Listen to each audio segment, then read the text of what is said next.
Kind of a sad month for books for me. For those of you who watched my last video, I said I was going to read The Scarlet Letter by Nathaniel Hawthorne and The Mark of Athena, The Throne of Fire, and The Serpent's Shadow by Rick Riordan. I got through The Scarlet Letter and The Mark of Athena, but these guys, they gave me a bit of trouble. I'm having a lot of trouble just staying attentive while reading the Kane Chronicles series. I'm just getting really bored. And I want to finish reading them because I am interested and it helps me with Egyptian mythology. But I think this is a sign that I need to take a break from these books. TBR for the month of November, and I'm really excited to show it to you guys because I'm excited to read these books. The first book we have is Rise of 9 by Pittacus Lore, the third book in the Island Number 4 series, and there's no cover because it was loaned to me by a friend of mine. This series is not the greatest. I'm not a big fan of sci-fi in general, but I like this okay. It's action-y, so it keeps my attention relatively well. It's good to read something different every once in a while. The next book I have is The Great Gatsby by F. Scott Fitzgerald. Let's just take a moment to appreciate this cover. I mean, just look at it.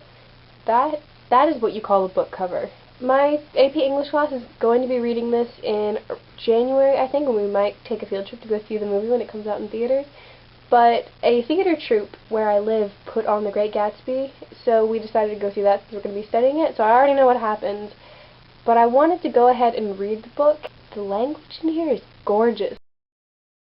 Great Gatsby when I was in 8th grade. I remember not really understanding what was going on, but I really liked the language, and I understand it now, and the language is still absolutely gorgeous. I'm so glad I picked this up. It's probably going to end up being one of my favorite books. I also plan on reading The Crucible by Arthur Miller. We were supposed to read it in AP English, but unfortunately, since we got a little sidetracked, we are not going to be able to, so we're going to study and analyze the movie. But I still would really like to read the play, even though watching the movie, nothing has ever made me hate humanity more. I already am not good with people. This just makes me not like people even more.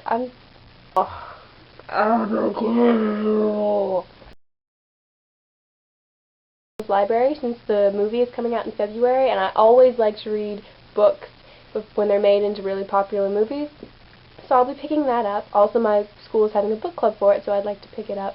And I'm really excited to read it. I've heard good things about it. In other literary news, I am doing NaNoWriMo this month. I was considering just using NaNoWriMo to write more Trot fanfiction, since that's something I've been trying to do. Said the nerd with no friends.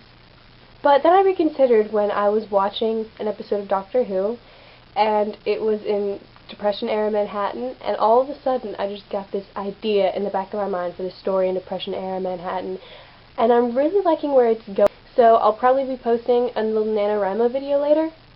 So that is it for my October wrap-up and November TBR. I would love to see what you guys are reading and what you guys are writing for your NaNoWriMo novels. Hit me up on Tumblr, Twitter, follow me on Goodreads, leave comments. I'd love to talk to you guys, and thanks for watching my videos. See ya!